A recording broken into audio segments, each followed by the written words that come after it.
I brought my daughter into this world, raised her with my own 2 hands, and gave her everything I had. When she was sick, I stayed by her bed. When she needed money, I emptied my pockets. When she cried, I wiped her tears before my own. So when my doctor told me I needed life-saving surgery, a $70,000 bill I couldn't cover on my own, I turned to the one person I thought I could trust. My daughter. But she looked me in the eye and said, "It's not our responsibility." That was the moment I realized blood doesn't always mean loyalty. And if she thought I would roll over and let her walk away while I suffered, she didn't know her mother at all. My name is Margaret Lewis. I'm 80 years old. And this is the story of how my daughter's betrayal nearly killed me, until I turned her greed into her downfall. They tell you that getting old means slowing down, but nothing prepares you for the day your own body betrays you. For me, it started as a dull pain in my side. I thought it was nothing, just the wear and tear of a long life. But when the pain grew sharper, leaving me doubled over on the kitchen floor one afternoon, I knew it was more than age. The doctor didn't waste words. "Mrs. Lewis, you need surgery. Without it, the complications could be fatal." Fatal.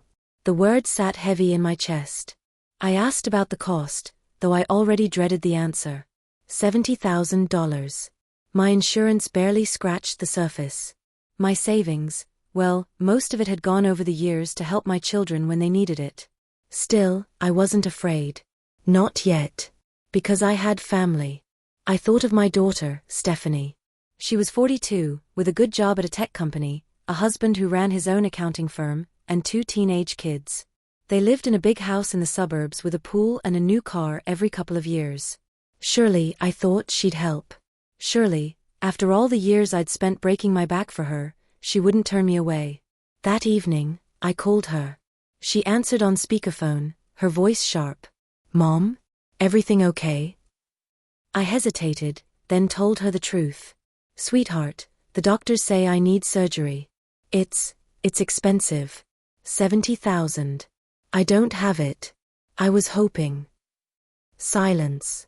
Then a sigh. "Mom," she said flatly, "that's not our responsibility. You should have planned better. Don't you have savings? Insurance?" My throat tightened. "I used my savings over the years to help you. When you were in college, when you needed a down payment for your house. I thought." "Mom, stop." Her voice was cold, impatient. "We have our own bills. Our own kids to put through school. We can't just throw $70,000 at you. You'll have to figure it out." Tears burned my eyes. "Stephanie, I'm your mother. I gave you everything I had. I'm not asking for luxury, I'm asking for my life." Her voice hardened. "We're not responsible for your life, Mom. Don't guilt me. Maybe look into a nursing home or something." The line went dead. I sat at my kitchen table, the phone still in my hand, my whole body trembling. In all my years, through every sacrifice, I never imagined hearing those words from my own daughter. Not our responsibility. That night, I couldn't sleep. I sat in the dark, clutching the framed photo of Stephanie as a little girl, missing front teeth, pigtailed hair, her arms wrapped around my neck. I remembered the nights I went without dinner so she could have a full plate. The mornings I worked double shifts at the diner to buy her new shoes. The years I gave, piece by piece, so she could stand where she was now. And now she was willing to let me die. The betrayal cut deeper than the illness ever could. The next morning, I called her again, thinking maybe she'd had time to reconsider. But her husband answered this time. "Margaret," he said smoothly, "Stephanie told me about your situation. Look, I'm sorry, but it's not feasible. We're not in a position to help with something like that. You'll have to look elsewhere." Elsewhere. As if I were a stranger at his office door, not the woman who had given his wife life. I hung up before my voice broke. The pain in my side worsened, but it was nothing compared to the ache in my heart. I shuffled through the house, looking at every corner, every memory, thinking maybe this was where I'd take my last breath. But then something inside me shifted. Stephanie thought she could dismiss me. She thought I was powerless because I was old, because I didn't have money, because I still walked with aching knees and carried my life in grocery bags instead of bank accounts. But she had forgotten something. I wasn't weak. I wasn't finished. I was her mother. And I knew her better than she knew herself. I knew where she kept her secrets. I knew the shortcuts she and her husband took. I knew things they prayed would never see the light of day. And if they thought I'd go quietly, they were wrong. Because I had spent 80 years learning patience. And patience, in the hands of a betrayed mother, becomes the sharpest weapon of all. That night, I opened an old tin box in my bedroom drawer. Inside were letters, receipts, documents, pieces of the past I had never thrown away. Some of them were harmless. But others? They were the kind of truths that could ruin reputations, careers, even marriages. As I held them in my hands, a slow, steady calm washed over me. If my daughter thought saving my life was not her responsibility, then teaching her the cost of betrayal was mine. And I was going to do it with a vengeance. The next morning, I woke with the sun streaming through the blinds, the pain in my side sharp and unrelenting. But I didn't rush to call the doctor again. I already knew what he'd say, surgery or death. And if my daughter wouldn't save me, then I would save myself, in a different way. I made myself a cup of tea, sat at the kitchen table, and spread out the old tin box I had opened the night before.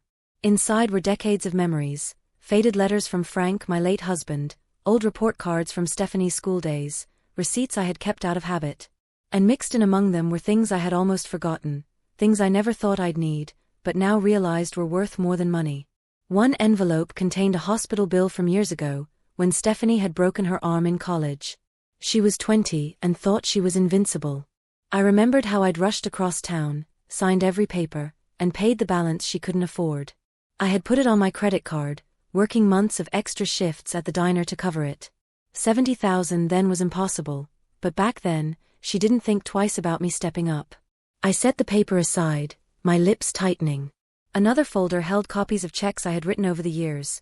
$10,000 for Stephanie's college tuition, $15,000 for the down payment on her first house, $5,000 to bail her out when her husband's investment went wrong. Every dollar I gave them was money I could have saved for my future, for my medical bills, for this very moment. And then I found something even more interesting. A letter from years ago, back when her husband first started his accounting firm. He had begged me for a loan to cover startup costs, promising to pay me back with interest. I had written the check, but I had never seen a dime returned. I had let it go, thinking I was helping family. But suddenly, I realized I had leverage. Because sometimes debts aren't just numbers. Sometimes they're reminders. I began writing everything down in my notebook, the dates, the amounts, the sacrifices. Line by line, I built a record of my loyalty to my daughter and her family. Every entry felt like another stitch in a quilt of betrayal, but also like ammunition loading into a weapon I was finally ready to fire. That afternoon, I decided to test the waters. I called Stephanie. She answered with her usual clipped tone. "What is it, Mom? We're about to head out." I kept my voice calm. "Do you remember when you broke your arm in college? I paid that bill." Silence. Then a sharp laugh. "That was 20 years ago. What does that have to do with anything? And the money for your tuition, the down payment for your house, the loan for your husband's business. I gave all of that without hesitation." Her voice hardened. "Mom, we're not having this conversation. That was your choice. We don't owe you anything for decisions you made." My hand tightened on the phone, but I didn't let my anger slip. "So when you needed me, it was my responsibility. But now that I need you, it's not yours." "Exactly," she snapped. "Don't twist this. We're not your safety net. You need to accept reality." And then, just like before, she hung up. I sat in silence, my heart pounding, but instead of breaking me, her words solidified something inside me. She didn't just want to deny me help, she wanted to erase everything I had ever done for her. But I wasn't going to let her rewrite history. That evening, I took the bus into town, clutching my leather handbag close. I stopped first at the library, making photocopies of every important document I had gathered, hospital bills, loan records, copies of checks. Then I placed the originals back into the tin box and hid it under my bed. From there, I walked into the small law office where Frank and I had once had our wills drafted. The receptionist, a kind woman in her 50s, gave me a sympathetic smile when I explained I needed to speak to an attorney. The lawyer, a gray-haired man named Mr. Porter, listened carefully as I spread my papers across his desk. "My daughter thinks she can throw me away," I told him, my voice steady. But I want to make sure she never touches what's mine. I want to put everything in order. I want this house, my savings, and whatever's left of me to go somewhere she can't reach. He leaned back in his chair, nodding slowly. You've kept good records, Mrs. Lewis. We can certainly create protections for your estate. Do you have someone else in mind, grandchildren perhaps? I thought of my grandson, Michael. 16 years old, kind-hearted, always stopping by my house after school to fix the porch light or mow the lawn without being asked. He didn't have the hardness Stephanie had. He still had compassion. Yes, I said firmly. Michael. He should be the one to inherit. Not her. Not after this. The lawyer smiled faintly. That can be arranged. By the time I left his office, the sun had set, the streetlights casting long shadows on the sidewalk. My pain was still there, but my fear was gone. For the first time since Stephanie had turned me away, I felt a sense of control. Because revenge doesn't always come with shouting or anger. Sometimes it comes with silence, with signatures, with the cold, steady hand of the law. As I sat on the bus ride home, I stared out the window at the passing lights and whispered to myself, you think it's not your responsibility, Stephanie.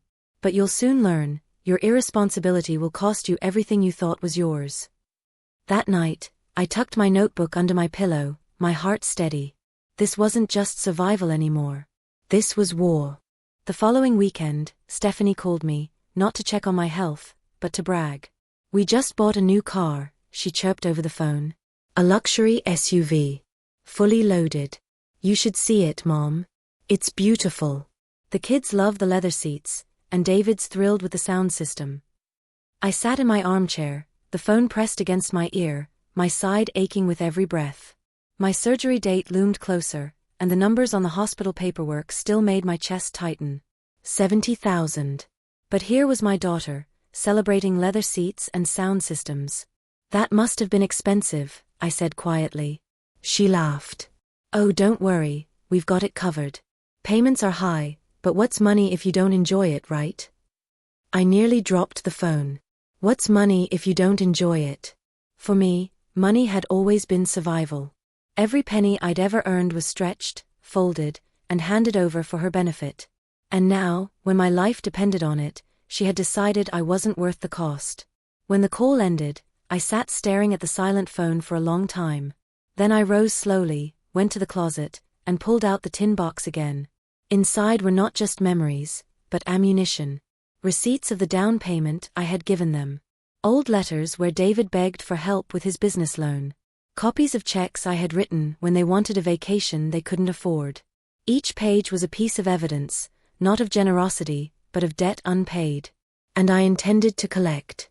The following week, Stephanie invited me to dinner at their house. I wasn't fooled, it wasn't concern. It was display. When I arrived, their driveway glistened with the new SUV, its chrome trim sparkling under the setting sun. Inside, the house smelled of steak and wine. Their dining room table was laid with polished silverware, glasses of red wine already poured. Nice, isn't it? Stephanie said, gesturing toward the car parked outside as we sat down. Worth every penny. David chuckled, cutting into his steak. Some people just don't understand the value of enjoying what you've worked for. The words stung, sharp and deliberate. My fork clattered softly against my plate. I looked across the table at my daughter, her perfectly manicured nails tapping against her wine glass. Stephanie, I asked quietly, does it ever bother you that you live like this because of me? She frowned, confused. What do you mean? I leaned back in my chair, my gaze steady. Your tuition. Your first house. Your husband's business. Even that SUV in the driveway, you wouldn't have what you have today if I hadn't sacrificed for you. Her eyes narrowed. Mom, don't start this again. That was your choice. Nobody forced you. David smirked, sipping his wine. You can't expect her to pay you back for raising her. That's what parents do. Kids don't owe their parents for doing their job. His words sliced through me. Their job. Was that what my life had been reduced to? A job, unpaid and unthanked? I clenched my hands under the table to steady myself. My heart raced, but I forced a calm smile. You're right, I said softly. Children don't owe their parents. But they do reveal who they are when the tables turn. Stephanie rolled her eyes. Oh please, Mom. Don't make this dramatic. You'll figure out the surgery. You always do. The casual dismissal in her voice lit a fire in me. She thought I'd figure it out? She had no idea I already had. I didn't argue further. I ate quietly, nodding along, while inside, I was memorizing every word, every smirk, every display of arrogance. When dinner ended, I excused myself to the bathroom. On my way back, I paused by David's home office. The door was slightly open. Inside, I glimpsed a stack of papers on his desk, tax forms, spreadsheets, and a laptop open to what looked like financial records. I didn't snoop. Not yet. But my mind raced. David had always been a little too eager to hide things, a little too smooth in his explanations. If there were skeletons in their closet, they'd be in that office. When I returned home, I wrote everything in my notebook. March 19th, dinner at Stephanie's. SUV displayed. Words, not our responsibility, parents don't deserve repayment, you'll figure it out. Observed, David's financial documents unattended. Potential opening. I closed the book and whispered to Frank's photo, they've made their position clear. Now I'll make mine. The next morning, I made 2 phone calls. The first was to Mr. Porter, the lawyer. I asked him to draft a letter formalizing every loan I had made to Stephanie and David, with copies of checks and records attached. The second was to a friend from church whose brother worked in finance. I asked her to discreetly check if David's business had any red flags. If my daughter and her husband thought they could dismiss me, they were about to learn something far harsher. Betrayal doesn't go unnoticed. Because when you turn your back on a mother who gave you everything, you don't just lose her trust. You lose everything she's been quietly holding over you. 2 days after that dinner, my phone rang. It was Helen, my friend from church, the one whose brother worked in finance. Margaret, she said carefully, I had him look into David's firm. You might want to sit down. My knees trembled as I eased into my armchair. What did he find? There are irregularities. Tax filings that don't add up. Loans shuffled around. On paper it looks fine, but it's smoke and mirrors. If the IRS ever looked closer, David could be in serious trouble. I closed my eyes, a strange calm washing over me. They had flaunted their wealth, mocked me for being poor, while their empire was nothing but glass. Thank you, I whispered. You've given me exactly what I needed. After I hung up, I opened my notebook and wrote in neat, deliberate script. David's business, unstable. Risk of audit. Weak spot located. That night, as the pain in my side throbbed, I forced myself to focus on the plan. My surgery was approaching, but so was my revenge. The next morning, I made an appointment with Mr. Porter, my lawyer. When I sat in his office, the folder of documents resting on his desk between us, I laid everything out, the loans, the unpaid debts, the sacrifices I had made, and now, the information I had about David's finances.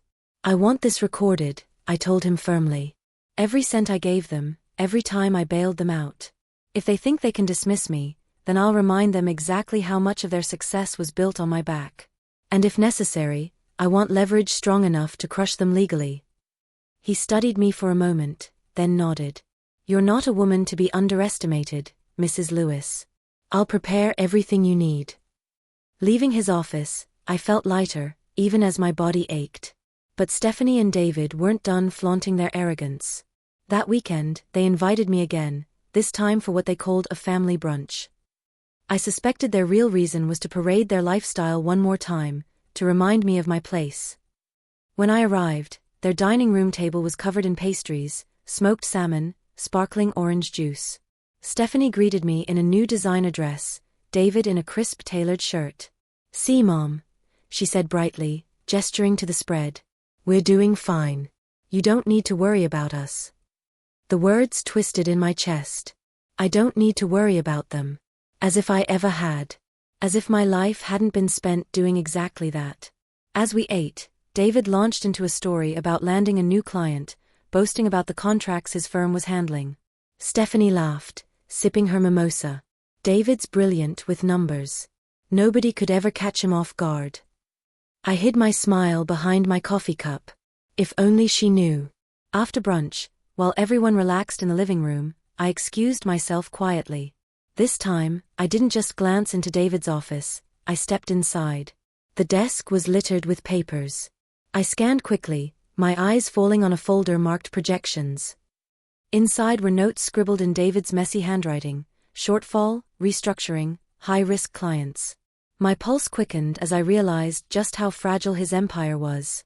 I didn't take anything. I didn't need to. I had confirmation. When I returned to the living room, David glanced at me, suspicion flickering in his eyes. But I simply smiled and sat down, folding my hands in my lap. That night, back in my quiet house, I wrote everything in my notebook. April 2nd, David's business is weaker than they admit. Overextended. High-risk loans. Documents confirm instability. I closed the notebook and whispered, "You thought I was powerless. You thought saying not our responsibility would end the story. But you've handed me the rope, and I intend to pull." The pain in my body grew worse, and I knew I couldn't delay the surgery much longer. But I also knew something else: when I went under the knife, I would do so without fear. Because no matter what happened to me, my plan was already in motion. And Stephanie was about to learn that when you betray a mother who gave you everything, she doesn't just strike back. She destroys the very foundation you stand on. By April, my surgery date was set. The doctor told me plainly, "We can't delay much longer, Mrs. Lewis. If we don't move forward, the risk is too great." I nodded, my heart steady. Because while the pain in my side nearly buckled me, the fire in my chest burned hotter. I was ready. That evening, I called Stephanie. "I need to see you. Both you and David. Tomorrow." She sounded irritated. "We're busy, Mom." I didn't raise my voice. I didn't plead. "This isn't a request. It's important. Be here at 7. The next evening, their shiny SUV pulled into my driveway, its chrome gleaming under the porch light. I sat at the kitchen table, a thick folder laid neatly in front of me, my leather notebook beside it. When they walked in, Stephanie's arms were crossed, David's jaw tight. "What's this about?" she asked sharply. I gestured to the table. "Sit." Something in my tone made them obey. I slid the first page across the table. A copy of the check for Stephanie's tuition. "I paid this." Before they could respond, I slid another, the hospital bill for her broken arm. "I paid this too." One by one, I laid out the copies: the down payment for their house, the business loan for David's firm, the vacations, the countless emergencies. Stephanie's face flushed red. "Mom, this is ridiculous. Those were years ago. You chose to help." I leaned forward, my voice sharp. "Yes. I chose to sacrifice. And now when I ask for help to save my life, you say, it's not our responsibility." Her lips parted, but no words came. Then I pulled out the final folder. David's eyes flickered when he saw the header, financial projections from his office. He stiffened. "Where did you?" "I don't need to answer that," I said calmly. "But I know. I know your business isn't as stable as you pretend. I know the IRS wouldn't look kindly on some of the things you've hidden." His face drained of color. Stephanie turned to him sharply. "What is she talking about?" David stammered, "Nothing. She's bluffing." I placed my hand on the folder. "Do you want to test me? Do you want me to send these documents to the authorities? Or maybe to your clients?" The room went silent. For the first time, they looked at me not as a frail old woman but as a threat. I sat back, my voice steady. "You thought I was powerless. You thought you could watch me suffer, maybe even die, and walk away with your hands clean. But I'm not powerless. And if I don't get my surgery, if I don't survive, I promise you, I've already arranged for these papers to find their way to the right people." Stephanie's voice shook. "Mom, you wouldn't." I looked at her coldly. "Try me." Her hands trembled as she reached for the wine glass on the table. "You don't understand. We can't just." "No," I cut in. "I understand perfectly. You don't want to sacrifice. But now you have a choice: help me or watch everything you've built crumble." David's face was pale, beads of sweat forming on his forehead. He opened his mouth, but Stephanie silenced him with a glare. Then she looked back at me, her jaw tight. "We'll figure something out," she said finally, her voice clipped. I leaned back, a faint smile on my lips. "Good. Because whether I live or die, this story isn't ending on your terms." That night, after they left, I sat in the quiet kitchen, the folder still open before me. My heart ached, not just from illness but from betrayal. Yet I also felt something new, a calm, steady triumph. Because for the first time, they knew the truth. I wasn't the burden they thought I was. I was the storm they had underestimated. And they were about to be swept away. The day of my surgery came quickly. I signed the hospital papers with steady hands, even as my body trembled from pain. The nurses wheeled me into the operating room, the lights glaring above me. For a brief moment, I wondered if I would ever open my eyes again. But I did. Hours later, I woke to the soft beeping of a monitor, the sterile smell of antiseptic in the air. My body felt weak, but I was alive. Alive and stronger than they ever imagined I could be. Lying in that hospital bed, I thought of Stephanie's words, "It's not our responsibility." And I smiled faintly, because soon, everyone else would know exactly what kind of daughter she had become. A week later, when I was strong enough to sit upright without pain, I invited Stephanie and David to visit me at the house. They arrived reluctantly, their expressions guarded. I sat in my armchair by the fireplace, the tin box on the table beside me. "I want you both to hear something," I said.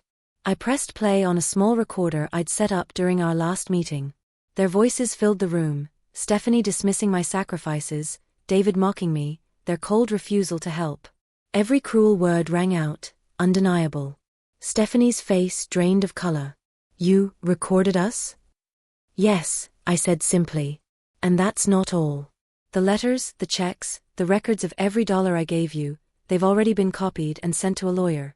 And David," I turned my gaze to him, sharp as a knife. "Your little financial tricks? They won't stay hidden much longer. If I don't walk into my lawyer's office next week, those documents go straight to the IRS." David's mouth opened, but no words came. Sweat glistened on his forehead. Stephanie's voice cracked. "Mom, please. You can't." I cut her off. "I can. And I will. You wanted to wash your hands of me. Now the stain will never leave." The silence was heavy. They didn't argue. They didn't threaten. They just sat there defeated, finally seeing me for who I was, not a frail old woman, but the mother they had underestimated. And I wasn't done. 2 weeks later, I hosted a small gathering at my church. Friends, neighbors, even some of Stephanie's acquaintances attended. After the prayers, I stood before them with my notebook in hand. "I want to share something," I said calmly. "Not for pity, but for truth." I told them everything, the diagnosis, the cost of surgery, and my daughter's words, "It's not our responsibility." Gasps filled the room. Faces turned toward Stephanie, who stood stiff at the back, her cheeks burning red. David shifted uncomfortably, his eyes darting toward the exit. "These are not rumors," I continued. "These are facts. I raised my daughter with everything I had. And when my life depended on her help, she chose luxury cars and vacations over my survival." I didn't shout. I didn't need to. The truth spoke louder than anger ever could. By the time the gathering ended, whispers had spread like wildfire. In our small town, reputations lived and died on words. And Stephanie's was already collapsing. The next week, I sat on my porch swing, the sun warm on my face, when a neighbor approached. "Margaret," she said softly, "you're a strong woman. We all see that now. Don't let their betrayal weigh on you. Everyone knows the truth." I nodded, smiling faintly. That's all I wanted. Stephanie stopped visiting after that. David avoided me on the street. Their friends pulled away from them, invitations grew fewer, and the smug pride they once carried seemed to vanish overnight. As for me, I recovered. Slowly, painfully, but stronger each day. And every time I looked at my little grandson Michael mowing my lawn or bringing me soup, I knew I had chosen correctly when I changed my will. One evening, as I tucked my notebook back into the tin box, I whispered to Frank's photo on the mantel, "We won, love." Not with shouting, not with fists, but with truth. They wanted me gone, forgotten. Instead, they're the ones left in ruins. I leaned back in my chair, the house quiet around me, and smiled. Because my daughter thought saving me wasn't her responsibility. But teaching her the cost of betrayal? That was mine.